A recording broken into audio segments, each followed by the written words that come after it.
Green's four കേരളയുടെ പുതിയൊരു വീഡിയോയിലേക്ക് സ്വാഗതം. നമ്മുടെ സംസ്ഥാനത്ത് ഇനി ആർക്കൊക്കെ മുൻഗണനാ കാർഡ് നൽകണം, മുൻഗണനാ കാർഡിലുള്ളവരെ പൊതുവിഭാഗത്തിലേക്ക് മാറ്റണം തുടങ്ങിയവയൊക്കെ തീരുമാനിക്കുന്നത് കേന്ദ്ര സർക്കാരാണ്.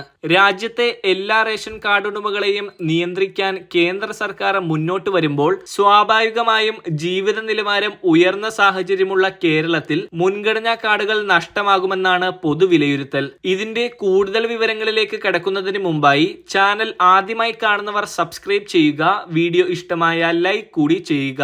സംസ്ഥാന സർക്കാരുകളെ നോക്കുകുത്തിയാക്കി രാജ്യത്തെ ഭക്ഷ്യ പൊതുവിതരണ രംഗത്ത് പിടിമുറുക്കുക എന്ന ലക്ഷ്യത്തോടെ കേന്ദ്ര സർക്കാർ ആവിഷ്കരിച്ച സ്മാർട്ട് PDS എന്ന പദ്ധതിക്കാണ് കേരളം ഒടുവിൽ അംഗീകാരം നൽകിയത്.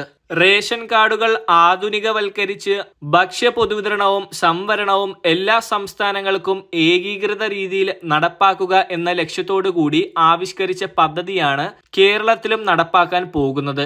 ഇതോടെ കാർഡുടമകൾക്കുള്ള ഭക്ഷ്യവിഹിതം തീരുമാനിക്കുന്നതും മുൻഗണനാ കാർഡുകൾ അനുവദിക്കുന്നതിനുള്ള സംസ്ഥാനത്തിന്റെ അധികാരവുമൊക്കെ പരിമിതമാകും. റേഷൻ വിതരണത്തിൽ സംസ്ഥാന സർക്കാരിന് നിയന്ത്രണമുണ്ടാകില്ലെന്നും കേരളം പോലെ ഭക്ഷ്യ ഉൽപാദനം കുറഞ്ഞ സംസ്ഥാനത്ത് ദൂരവ്യാപകമായ പ്രത്യാഘാതം ഇത് ഉണ്ടാക്കുമെന്ന് മനസ്സിലാക്കിയാണ് ആദ്യഘട്ടത്തിൽ പദ്ധതിയോട് കേരളം മുഖം തിരിച്ചത്. എന്നാൽ മറ്റെല്ലാ സംസ്ഥാനങ്ങളും പദ്ധതിയോട് സഹകരിച്ചതുകൊണ്ട് തന്നെ കേരളം വലിയ സന്ദർഭത്തിലായി.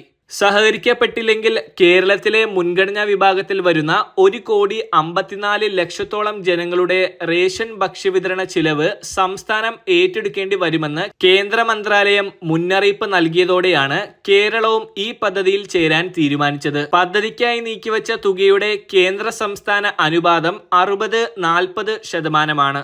3 വർഷത്തിന് ശേഷം പദ്ധതി തുടർന്നു കൊണ്ടുപോകാനുള്ള ചിലവ് സംസ്ഥാനം കണ്ടെത്തണം. റേഷൻ മുൻഗണനാ ഉപഭോക്താക്കളുടെ ഡാറ്റ പൂർണ്ണമായും കേന്ദ്ര സർക്കാരിന്റെ അധീനതയിലായിരിക്കും.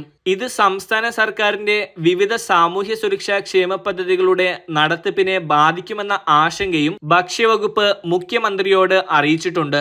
റേഷൻ കടകളിലൂടെ മുൻഗണനാ കാർഡുടമകൾക്ക് നൽകുന്ന സൗജന്യ ഭക്ഷ്യധാന്യത്തിന് പകരം ഭാവിയിൽ അത് കാർഡുടമകളുടെ ബാങ്ക് അക്കൗണ്ടിലേക്ക് നേരിട്ട് സബ്സിഡി തുക നൽകുന്ന ഒരു രീതിയിലേക്ക് എത്തുന്ന, അതായത് ഡയറക്റ്റ് ബെനിഫിറ്റ് ട്രാൻസ്ഫറിലൂടെ കേന്ദ്രം ഇത് നേരിട്ട് തന്നെ ആളുകളുടെ അക്കൗണ്ടിലേക്ക് നിക്ഷേപിക്കാനുള്ള സാധ്യത ഉണ്ടെന്നും പറയുന്നു. ഇങ്ങനെ സംഭവിച്ചാൽ കേരളത്തിലെ ഏകദേശം 14,100ഓളം റേഷൻ കടകൾ അടച്ചു പൂട്ടേണ്ടി വരുമെന്ന ആശങ്കയും സംസ്ഥാന സർക്കാരിനുണ്ട്.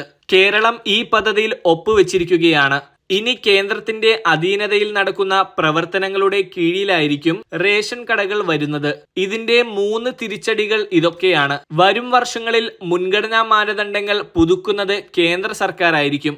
രാജ്യവ്യാപകമായി ഏക മാനദണ്ഡം നിശ്ചയിക്കുമ്പോൾ ജീവിത നിലവാരത്തിൽ മുന്നിൽ നിൽക്കുന്ന കേരളത്തിൽ മുൻഗണനാ കാർഡുകളുടെ എണ്ണം കുറയുകയും ഇതോടെ നിലവിലുള്ള ഭക്ഷ്യവിഹിതം വെട്ടിക്കുറയ്ക്കുമെന്നും കേരളം ആശങ്കപ്പെടുന്നുണ്ട്. മുൻഗണനാ കാർഡുകളുടെ പൂർണ്ണ നിയന്ത്രണം കേന്ദ്രം ഏറ്റെടുക്കുന്നതോടെ ഭാവിയിൽ ഭക്ഷ്യ പൊതുവിതരണ വകുപ്പ് അപ്രസക്തമാകും. കരാർ, ദിവസവേതന അടിസ്ഥാനത്തിൽ ജോലി ചെയ്യുന്ന ആയിരക്കണക്കിന് ആളുകളുടെ ജോലി നഷ്ടമാകും. നിലവിലുള്ള റേഷൻ കടകളുടെ പ്രവർത്തന രീതിയും അതിന്റെ എല്ലാ മേഖലകളിലും വലിയ മാറ്റം വരുത്തുന്നതിലേക്കാണ് ഇപ്പോൾ സംസ്ഥാന സർക്കാരും മുന്നിട്ടിറങ്ങിയിരിക്കുന്നത്. വളരെ പ്രധാനപ്പെട്ട ഈ ഒരു ഇൻഫർമേഷൻ നിങ്ങൾ മറ്റുള്ളവരിലേക്ക് കൂടി ഷെയർ ചെയ്യുക.